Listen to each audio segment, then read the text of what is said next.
Welcome back guys.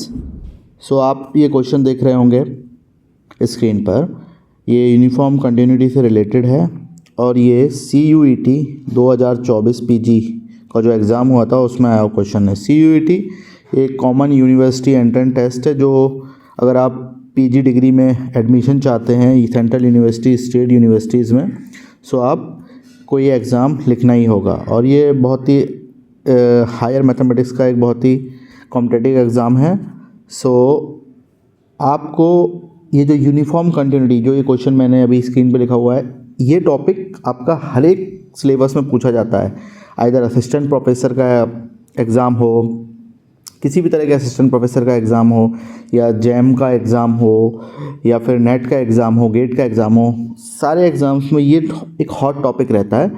सो ज़्यादा information के लिए आप CUET PG की वेबसाइट पर जाकर देख सकते हैं कि कौन सी यूनिवर्सिटीज़ इसमें पार्टिसिपेट करती है। मोस्टली सेंट्रल यूनिवर्सिटी सारी इसमें आती हैं, उसके अलावा और भी काफ़ी यूनिवर्सिटीज़ हैं। ओके, सो हम अपने मैथ पार्ट पे जाते हैं। तो यहाँ पर आपको दिया है fx = x², ये यूनिफॉर्मली कंटिन्यूस होगा किन पॉइंट्स पर। ओके, सो यहाँ पर देखिए हम कुछ रिजल्ट्स को यूज़ करेंगे, सॉरी पॉइंट्स नहीं था, इंटरवल्स था। सो यहाँ पर हम कुछ रिजल्ट को यूज़ करेंगे। सबसे पहला रिजल्ट हम यूज़ करेंगे जो कि है आपका, अगर कोई फंक्शन कंटिन्यूस है और वो किस पे, क्लोज इंटरवल जो कि बाउंडेड भी है उस पर डिफाइन है, तो वो फंक्शन ऑटोमेटिक क्या हो जाता है, यूनिफॉर्म कंटिन्यूस हो जाता है। ठीक है, सो आप देख पा रहे हैं कि जो आपका x² है ये एक कंटिन्यूस फंक्शन है। कंटिन्यूस क्यों है? क्योंकि ये एक पॉलिनोमियल है। ओके, सो ये पॉलिनोमियल है इसलिए कंटिन्यूस है। और क्लोज इंटरवल a b यहाँ पर क्या दिया है, -1, 1 की फॉर्म में दिया है। सो क्लियरली ये यूनिफॉर्मली कंटिन्यूस है। सो आप देख सकते हैं जैसे ही आपने a को टिक किया, आपका ऑप्शन C क्या हो गया, सॉरी आपका कौन कौन सा ऑप्शन, ये जो थर्ड वाला ऑप्शन है कैंसिल हो गया क्योंकि इसमें a नहीं है। ओके, अब हम जाते हैं, एक और कंडीशन है हमारे पास, लिप्सिस कंडीशन। ओके, ये क्या कहती है कि कोई फंक्शन लिप्सिस कंडीशन को फॉलो करता है अगर f(x) - f(y) is less than equal to L mod of x - y। Okay, यानी आपके पास L कोई एक ऐसा पॉजिटिव कांस्टेंट अगर आपको मिल जाए जो ये कंडीशन फॉलो करता है तो वो लिप्सिस कंडीशन हो गई। अब बहुत ही रफली आइडिया याद कर सकते हैं, एक डिटेल डेफिनेशन जो होती है जिस तरह से दी जाती है उसको हम यहाँ पर नहीं देख रहे हैं क्योंकि हमारा मेन टारगेट है इस क्वेश्चन को सॉल्व करना। ओके, सो अगर कोई फंक्शन लिप्सिस कंडीशन फॉलो करता है तो वो फंक्शन भी क्या होता है, यूनिफॉर्मली कंटिन्यूस होता है। तो यहाँ पर fx की जगह क्या है आपका x², fy की जगह y²। अब इसको आप ओपन कर सकते हैं, a² - b² के फॉर्मूले से हो जाएगा x - b and x - y और x + y। अब इसको आप कैसे लिख सकते हैं, x - y, देखिए आपको x - y चाहिए तो x - y को हम टच नहीं करेंगे, फर्दर इसको हम x + y लिख देंगे। और अब आपके पास ट्रायंगल इनइक्वालिटी है। ट्रायंगल इनइक्वालिटी क्या कहती है, mod of x + y less than equal to mod of x plus mod of y and x - y आपका एज इट इज़। ओके, अब क्या कर सकते हैं, अब आप देखिए इंटरवल सेकंड क्या कहता है, -1, 1। ठीक है, सो इसका मतलब क्या है, x आपका कहाँ से आ रहा है, इस इंटरवल से आ रहा है, तो mod of x की वैल्यू क्या होगी, स्ट्रिक्टली लेस देन 1 होगी क्योंकि x जो है आपका -1 और 1 से बीच में आ रहा है, तो mod of x हमेशा 1 से छोटा होगा क्योंकि 1 शामिल नहीं है इसमें। इसी तरह से mod of y भी क्या होगा, 1 से छोटा होगा। तो इसमें अगर आप अप्लाई करेंगे तो ये हो जाएगा 1 + 1 2 mod of x - y। सो आपके पास एक L मिल गया जो कि पॉजिटिव है, इसलिए ये एक लिप्सिस कंडीशन को सेटिस्फाई कर रहा है, इसलिए ये यूनिफॉर्मली कंटिन्यूस होगा। आई होप ये आपको क्लियरिटी मिल गई होगी। पहला वाला जो इंटरवल है उसको भी आप लिप्सिस कंडीशन से सेटिस्फाई कर सकते हैं, लेकिन मैंने आपको 2 डिफरेंट रिजल्ट बता दिए हैं कि अगर कोई फंक्शन है जो कंटिन्यूस है और क्लोज्ड और बाउंडेड इंटरवल पे डिफाइन है तो वो क्या होगा, कंटिन्यूस फंक्शन यूनिफॉर्म कंटिन्यूस बन जाएगा। तो ये पहला रिजल्ट हो गया, दूसरा लिप्सिस कंडीशन से रिलेटेड रिजल्ट हो गया। ओके, अब ऑप्शंस को देखते हैं, तो ऑप्शन बी भी सही हो गया। तो अब आपके ऑप्शन नंबर 2 कट गया।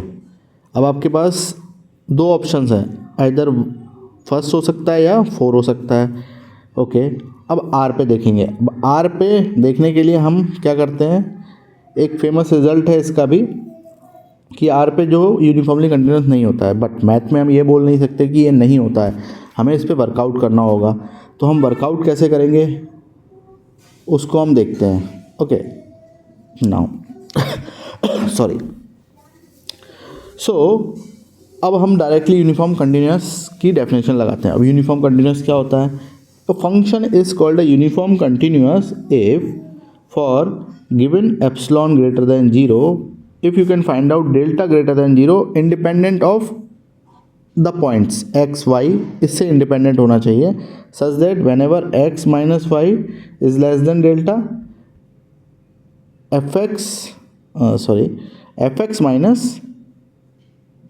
minus fy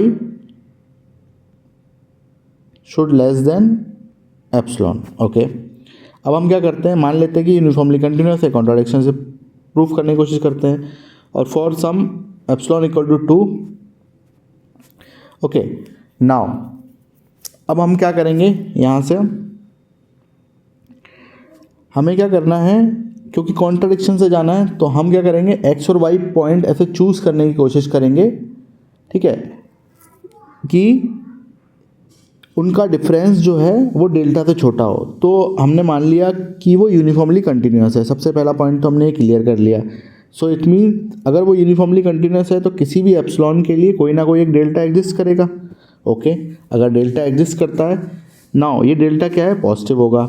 ओके, ये सब हम क्यों लगा पा रहे हैं, क्योंकि हमने एज्यूम कर लिया है कि ये यूनिफॉर्मली कंटिन्यूस है, बट आपको हम कॉन्ट्राडिक्शन के थ्रू प्रूफ करने की कोशिश कर रहे हैं कि ये यूनिफॉर्मली कंटिन्यूस नहीं होगा। ओके, नाउ क्योंकि डेल्टा ग्रेटर देन 0 है, इसलिए यहाँ पर कोई ना कोई एक आपके पास नेचुरल नंबर मिल जाएगा n delta such that 1/n delta is strictly less than delta.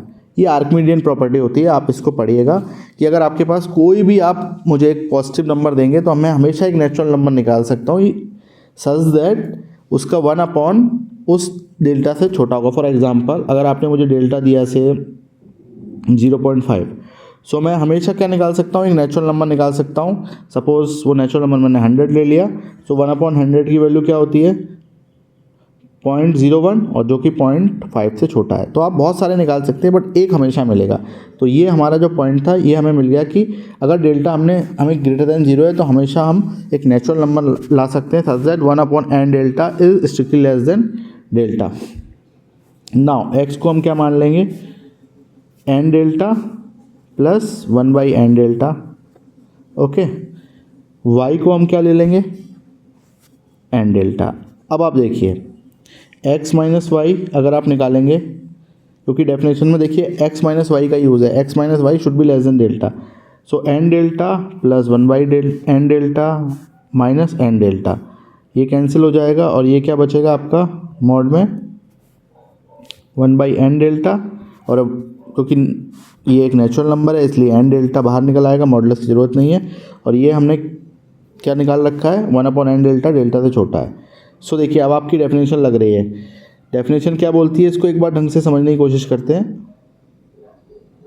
कि for a given epsilon greater than 0 if there exist delta greater than 0 independent of x and y, x और y पे depend ना हो, such that whenever x minus y less than delta, आपका fx minus fy जो है epsilon से छोटा होना चाहिए। बस अब आप ये देखना है कि क्या हमारा fx माइनस fy जो है वो एप्सिलॉन से छोटा है। एप्सिलॉन हमने क्या ले रखा है 2, तो fx का मतलब क्या है आपका, जो क्वेश्चन में दिया है x²।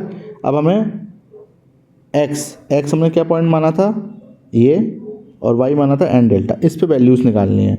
So f of n delta plus 1/n delta, ये हो जाएगा आपका n delta square plus 1/n delta square, a plus b का होल स्क्वायर लगा रहे हैं हम यहाँ पे, 2 into n delta into n delta, यही होगा।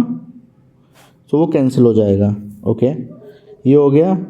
और इसमें हमें माइनस क्या करना है, fy क्या हो जाएगा, n डेल्टा होल स्क्वायर। सो n डेल्टा होल स्क्वायर, अब ये दोनों कैंसिल हो जाएंगे, क्या बचेगा आपका ये।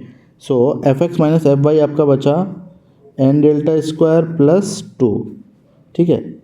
और ये किससे छोटा होना चाहिए, 2 से। क्या ये 2 से छोटा है, नहीं। क्यों, क्योंकि देखिए ये 2 प्लस सम पॉजिटिव नंबर है, क्योंकि 1/n डेल्टा स्क्वायर क्या है, एक पॉजिटिव नंबर है, क्योंकि n डेल्टा एक नेचुरल नंबर है, उसका स्क्वायर भी एक नेचुरल नंबर होगा और 1/n करके एक पॉजिटिव नंबर देगा।